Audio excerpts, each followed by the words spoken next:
बुधवार के दिन अगर शंकर पर 1 लोटा पानी चढ़ाया जाता है तो जिन लड़कियों का विवाह नहीं हो रहा, जिन बच्चों का विवाह नहीं हो रहा, उन बच्चों के भी विवाह हो जाते हैं हमारा। शिव पुराण में 5 महापापों का वर्णन किया है, कुर्म पुराण में, स्कंद पुराण में 5 महापापों का वर्णन किया है। उस 5 महापाप में पहला पाप है बाल हत्या। पहला पाप कौन सा है? जम के बोलो जरा। बाल हत्या। दूसरे नंबर का पाप है पर स्त्री का भोग करना, पर नारी का संग करना, यह महापाप की गिनती में आता है। तीसरे नंबर पर आता है स्वर्ण की चोरी करना, सोने की रकम चुरा लेना, सोने की रकम को प्राप्त कर लेना, यह महापाप की गिनती में आता है। चौथे नंबर में आता है किसी के घर में आग लगा देना।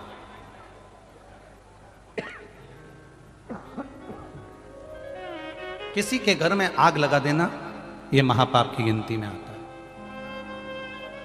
और 5वें नंबर का होता है किसी के साथ विश्वासघात कर देना, यह महापाप की गिनती में आता है।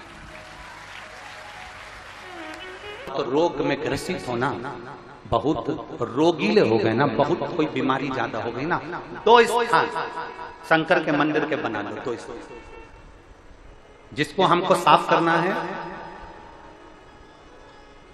तो और वहां चंदन की एक बिंदी रखकर आना, 2 स्थान बना लेना। पहला ये जो जलाधारी है, अशोक सुंदरी वाला जो स्थान है, पहला स्थान अशोक सुंदरी का स्थान, जहां पर बीच में एक मोटी सी लाइन रहती है, उसके आसपास में जो जगह रहती है उस जगह को जल से साफ करिए। और जल से साफ करने के बाद में उसी को अपने शरीर पर थोड़ा सा लगाइए, हाथ को धो लीजिए, थोड़ी सी चंदन की बिंदी दोनों ओर लगा दीजिए। पहला स्थान। दूसरा स्थान जहां से पानी बहकर जाता है, उस पूरे स्थान पर से कहीं भी एक तुम्हारा मन कर जाए, उस स्थान को थोड़ा सा हाथ से और जल से साफ कर दो और वहां हाथ को अपने हृदय से या शरीर में जहां रोग है, तकलीफ है, बहुत कष्ट है, बहुत दर्द है, उस स्थान पर लगाओ और चंदन की हाथ धोने के बाद चंदन की एक बिंदी उस स्थान पर, वो नाली वाली जगह पर कहीं पर भी रख दीजिए। ये 2 जगह आप साफ करना सीख जाओ। ये 2 स्थान आपने अगर साफ करे हैं तो निश्चित है कितनी भी बड़े से बड़ी बीमारी है उसका रिजल्ट अच्छा ही आएगा, तो बीमारी समाप्त होगी। वो बीमारी समाप्त होगी, निश्चित है। थोड़ा समय लगेगा, थोड़ा समय लग सकता है, पर आप अपने भरोसे से अगर करोगे तो निश्चित सावधानी से सुनना कि पंचमी कौन सी तिथि? पंचमी, चाहे वो शुक्ल पक्ष की हो चाहे वो कृष्ण पक्ष की। कलश में थोड़ा सा इत्र डालकर शंकर को जब समर्पित करते हैं तो महाराज घर में अगर कोई व्यक्ति बहुत रोगीला है, बहुत रोगीला, तो शिव महापुराण स्कंद पुराण का यह भाव याद करिए कि 1 लोटे पानी में इत्र मिलाकर, जल में इत्र मिलाकर, बहुत रोगीला व्यक्ति, बहुत बीमार व्यक्ति है, 1 लोटा पानी उसका हाथ का स्पर्श कराकर शंकर को चढ़ाना प्रारंभ कर दीजिए। महाराज केवल 5 या 7 दिन चढ़ाओ और वो 7 दिन के बाद में उस बीमार व्यक्ति का क्रम देखिए कि उसमें चने की दाल का दान कोई सहज नहीं है। जिस नारी का रजोधर्म के अंतर्गत नारी को जो परेशानियां होती हैं, कोई के 8 दिन पहले, 4 दिन पहले, 3 दिन पहले कहीं ना कहीं रजोधर्म के अंतर्गत जो बीमारियां होती हैं, उसके लिए महाराज 7 चने की दाल के दाने तुलसी महारानी के सामने कटोरी में रखकर तुलसी के 3 पत्ते उसमें डालकर अपनी मनोकामना कर तुलसी में 3 बार जल छोड़कर वो तुलसी और वो चने की दाल ले जाएं और उसको धीरे धीरे कर एक कर सुबह शाम दोपहर में उसको खा लीजिए। रजो धर्म से जुड़ी हुई परेशानी समाप्त। कोई सहज नहीं है महाराज। चने की दाल को स्वर्ण दान का भी भाव कहा गया। हमारे हिंदू धर्म में चने की दाल को स्वर्ण दान भी करते हैं। जो व्यक्ति स्वर्ण दान नहीं कर पाता वो चने की दाल का दान कर देता है, तो स्वर्ण दान के बराबर मानने वाला। और बहुत ध्यान दीजिए महाराज, अगर कोई काम अटक रहा है, नहीं हो रहा, बहुत प्रयास करा, तो भगवान शंकर के मंदिर में 5 बेलपत्र चढ़ाइए और शंकर भगवान की जो छोटी लड़की है अशोक सुंदरी, आपको बताया था ना अशोक सुंदरी का स्थान, भगवान शंकर की 6 लड़कियां हैं, उसमें से सबसे छोटी लड़की अशोक सुंदरी की जगह पर एक बेलपत्र चढ़ाई है।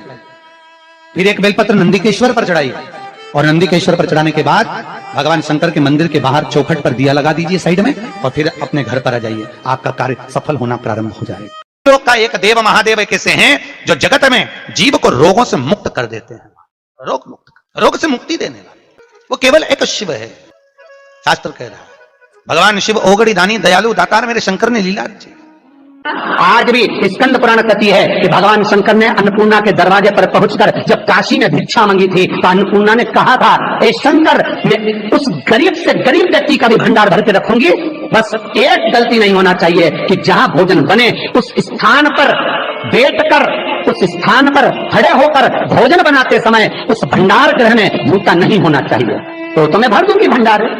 जिस प्लेटफॉर्म पर खड़े होकर माताएं भोजन बनाती, सब्जी बगाड़ती, वहीं पे हाथ में लेके चख लेते, हरिओ जगदम्बा, विचार तो करो। भले तुम भगवान को भोग नहीं लगा रही पर पति तो परमेश्वर है, भले तुम भगवान को भोग नहीं लगा रही पर पति तो परमेश्वर है। पति के लिए कहा परमेश्वर, मतलब भले भगवान की तुमने सेवा नहीं करी, भले अर्चना नहीं करी, भले पूजन नहीं करी, पर पति तो परमेश्वर है। तब नहीं तो वही समझ आए। घर में जो सास रहती है वो भी तो माँ है, जो पिता रहता है वो भी तो बद्रीनारायण है। महाराज फिर क्यों कर भी बनाना है तो भी तुम्हारे घर में स्वाद नहीं रहेगा। और जिस मंदिर में, आश्रम में, भंडारे में जब तक भगवान का भोग नहीं लगता तब तक चखा नहीं जाता, चाहे नमक डला ना डला, मिर्ची डली ना डली, शक्कर डली ना डली, भंडारे के भोजन में जो मिला दिया आखिरी में फिर भगवान ने अगर पा लिया तब चखा गया कि अब भोजन में स्वाद है कि नहीं है। तो कभी अन्नकूट की जो सामग्री बनती है, सब्जी बनती है, राम भाजी बनती है, राम भाजा बनता है, मिक्स वेज सब्जी बनती है, भगवान के भंडारे की कद्दू की सब्जी बनती है, उसमें आप भले मिर्ची ना डली, नमक ना डला, फिर भी घर में एक पूरी खाते रहोगे, वहां 4 मिनट का क्या होगा? क्यों? क्योंकि वहां अन्नपूर्णा स्वयं देने के लिए तैयार खड़ी है। और हमारे घर में तुम चक चक के बना रही, बेटे को दूध भी दे रही तो बोतल में से 2 बूंद टपका के पहले चख ले रही। बाहर चले जाओ, बाहर चख सकते हो, बाहर जाकर पाओ, फिर बच्चे के लिए दूध में शक्कर मिला लो। चाय बनाते हुए गैस के ऊपर चाय रखी है, मई उकल रही, मई से चाय की छन्नी से लेके फिर चख ली। कैसे आए रे अन्नपूर्णा, ये तो बताओ। लोग कहते हैं हमारे घर में सारा सुख है गुरुजी, पर शांति नहीं है। हमने शांति ना जाने चली गई क्योंकि किचन में किच किच भरा गई, शांति कहां से होगी? ऐसा किच किच भरा हुआ है। प्रेम, करुणा, वात्सल्यता, स्नेह, समर्पण समाप्त हो गया। तो लड़का और लड़की का विवाह नहीं हो रहा, बहुत हताश हो गए, परेशान हो गए, विवाह संबंध जमी नहीं रहा। किसी भी बुधवार के दिन तांबे के कलश में चने की दाल को भर लीजिए, किसी भी बुधवार, और तांबे के कलश में चने की दाल को भर लो, उसमें 2 गोल सुपारी रख लो, पूजन वाली सुपारी रखकर 2 सिक्के उसमें रख लो, पीले कपड़े से मुख बांध दो, उसका पूजन करो बुधवार के दिन भी, और गुरुवार के दिन उसका पूजन स्नान करने के बाद करना। पर घर में किसी से बात मत करना, मुख से शब्द मत, मुख झूठा मत करना। पूजन करने के बाद उल्टे हाथ पर कलश को रखकर सीधे हाथ से ढककर कोई ब्राह्मण के घर में जाकर साथ में किसी को ले जाओ, बिना बोले, बिना बात करे, बिना कहे, साथ जाकर ब्राह्मण का दरवाजा बजा दे, बात कर ले और तुम्हें कह जाओ, पर तुम्हें नहीं बोलना है। और वो कलश ब्राह्मण की अपनी कामना कर कर वो कलश का दान दे दिया जाए। महाराज ज्यादा से ज्यादा 4 महीना 3 महीने के अंदर विवाह संबंध पक्का हो जाता है। विवाह से फिर निवेदन करा, चने की दाल का व्याख्यान वर्णन फिर किया गया। मान लो कोई प्लाट है, कोई प्रॉपर्टी है, कोई जमीन है, कोई जायदाद और नहीं बिक रही, बहुत परेशान हो गए, लाखों करोड़ों रुपए तुम्हारे डूब गए और ये प्रॉपर्टी बिके, तब तुम उबरो, तो उसके लिए चने की दाल को 1 रात्रि पहले रविवार के दिन घर में गला लीजिए और उसको गलाकर दूसरे दिन उसमें थोड़ा सा चंदन मिलाकर पीस लीजिए। पर पीसना आपको मिक्सर में नहीं है, पीसना आपको सिलबट्टे पर, चकोटी पर जो आपके यहाँ उससे उसको पीस लीजिए। और पीसने के बाद उसमें थोड़ा सा दूध मिलाकर शिव मंदिर में जाकर शंकर भगवान के शिवलिंग का सोमवार के दिन लेपन करिए। लेपन कर कर अपनी कामना कर कर शिवलिंग पर 3 उंगलियां लगा लीजिए। अपनी कामना कर कर जो 3 उंगलियां आपने लगाई है, उंगली हटाते समय चंदन के लेपन को जो लगाया आपने, चने की दाल का लेपन, स्वर्ण का लेपन, उसको हम कहते हैं स्वर्ण लेपन, उसको लेकर आ जाइए। महाराज उसको थोड़ा सा लेकर आ जाओ, एक किसी भी फूल में उसको लगाकर जो जमीन, जो प्रॉपर्टी, जो जगह बेचना है वहां पटक दीजिए। महाराज उसके ग्राहक आना चालू हो जाएंगे और वो प्रॉपर्टी शीघ्र दिख जाएगी, अपनी कामना के अनुसार दिखेगी कि कितने में आपको बेचना, अपने अनुसार। महाराज चने की दाल स्वर्ण दान के बराबर है। चने की दाल तो सहज नहीं समझा जाता, गुरु भक्ति के लिए बहुत मूल है। माताएं कई बार पीले गुरुवार करती हैं या केले के पेड़ के नीचे पूजन करती है तो चने दाल समर्पित करती है। क्यों करती है? उसका भाव है स्वर्ण दान के लिए, वांछित फल की प्राप्ति के लिए, मनोकामना के लिए। जिस जमीन में फसल कम होती हो, जिस जमीन में प्रॉपर्टी के अंतर्गत कहीं लाभ नहीं मिल रहा हो, जो कई लोग जमीन की दलाली का काम करते हैं ना, जमीन में बेचवाते हैं, खरीदवाते हैं और कोई लाभ ही नहीं मिल रहा, कई दिनों निकाल दिए, साल निकाल दिए, कोई लाभ नहीं हुआ, तो निवेदन है शंकर भगवान के मंदिर में शिवलिंग पर 108 चने के दाल समर्पित करो। उस 108 चने की दाल को प्रदोष के दिन शाम के समय समर्पित कर उस दाल को उठाकर लिया, जेब में पीले रुमाल के साथ उसको बांध कर रख लो। किसी प्रॉपर्टी का सौदा कराने जाओ, उसको पटक कर लेकर जाओ, आपके लाभ होना चालू, सौदे होने चालू, आपको कमीशन मिलना चालू। करना आपको है। कोई भी चीज जो भगवान को समर्पित हो रही है उसमें कोई चीज में सहजता नहीं हो सकती, विषयता का भाव रहता है, उसके अंदर सुख का भाव, सुख का अनुभव रहता है। महाराज ये भी जाने दो, एक और सरल भाषा में जाने, आपका बहुत तेज सिर दर्द हो रहा हो, बहुत तेज हो रहा हो और लग रहा है कि आज तो बहुत तेज सिर दर्द हो रहा है, ये व्यक्तिगत आप तुरंत कर सकते हो ना, घर पर कभी भी कर सकते हो। बहुत सिर दर्द हो रहा है, 7 चने की दाल के दाने लेना 7, और आपके घर में कोई शंकर जी का शिवलिंग हो, उस पर एक एक कर श्री शिवाय नमस्तुभ्यम कहकर चढ़ा देना। 2 मिनट तक शंकर के शिवलिंग को देखना, बिल्कुल दोनों आंखों से, बिल्कुल देखना अच्छे से, और उस चने की दाल को उठा लाना और एक एक कर खाकर आधा गिलास पानी पीकर थोड़ी देर बैठ जाए। टेबलेट खाने की जरूरत नहीं पड़ेगी, ये पक्का सिर दर्द बंद हो जाएगा, टेबलेट से मुक्ति। विश्वास होना चाहिए। तो निवेदन करूंगा, विश्वास का पहला शब्द है विष और दूसरा शब्द है आस। तो विष को त्याग कर आस लगाकर शिव के चरणारविंद में, भगवान के चरणों में बैठ। चने की दाल श्री हनुमान जी महाराज को भी स्मरण कराती है, महाराज को भी चने की दाल चढ़ती है, चने की दाल का लड्डू चढ़ता है।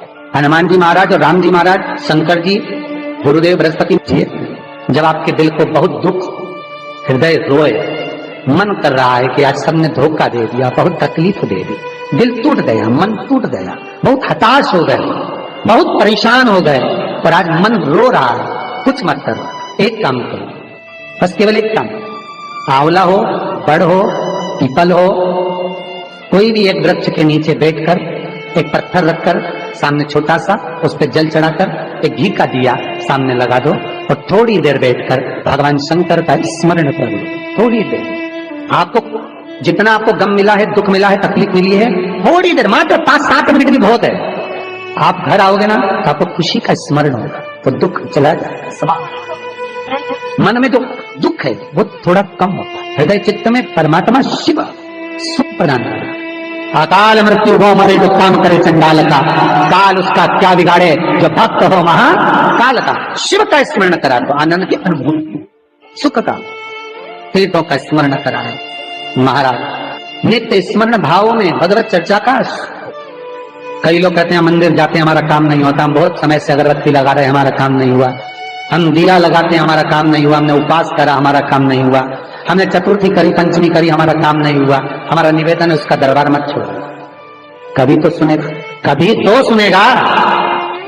तेरे मंदिर में आना मेरा काम है और मेरी बिगड़ी बनाना तेरा काम, सुनेगा। जाओ, पहुंचो, निवेदन करो। भगवान की केवल दृष्टि ही पड़ गई तो अपनी तो सृष्टि ही नहीं समझी। किसी गुरु के दरवाजे पर जाकर कोई पूछना नहीं अपन को, गुरु की केवल दृष्टि पड़ गई ना, हो गया काम। बस गुरु जी दिख गए, गुरु जी की दृष्टि पड़ गई, भगवान के जाए, भगवान का दर्शन हो गया, दृष्टि पड़ गई बहुत, माता पिता की दृष्टि पड़ गई बहुत, घर के बुजुर्गों की दृष्टि पड़ गई बहुत, उसमें अपना काम हो गया। अपने को नहीं पूछना कि क्या मिला क्या नहीं, होते देगा। जाकर देख लो, फिर आखिरी में जब कहीं से कोई व्यवस्था ना हो तब एक दुर्वा, एक बेलपत्र, एक लोटा जल, दुर्वा सुख सुंदरी पर, बेलपत्र शिव पर और एक लोटा जल दक्षिण में खड़े होकर उत्तर की ओर मुख कर कर शंकर को चढ़ाना चालू कर दो। फिर देखो 5 की नहीं 10 की व्यवस्था वो कर। दुख सामने खड़ा होना, जीजियों, एक दुर्वा, एक बेलपत्र, एक लोटा जल, दुर्वा चढ़ाओ असुख सुंदरी वाली जगह पर, डंडी रहे उधर शिव की तरफ, दुर्वा की खिला हुआ भाग, एक बेलपत्र शंकर के शिवलिंग पर और खड़े हो जाओ, दक्षिण में बैठ जाओ, दक्षिण में उत्तर की ओर मुख कर कर दोनों हाथों से शंकर को जल चढ़ाना प्रारंभ करो।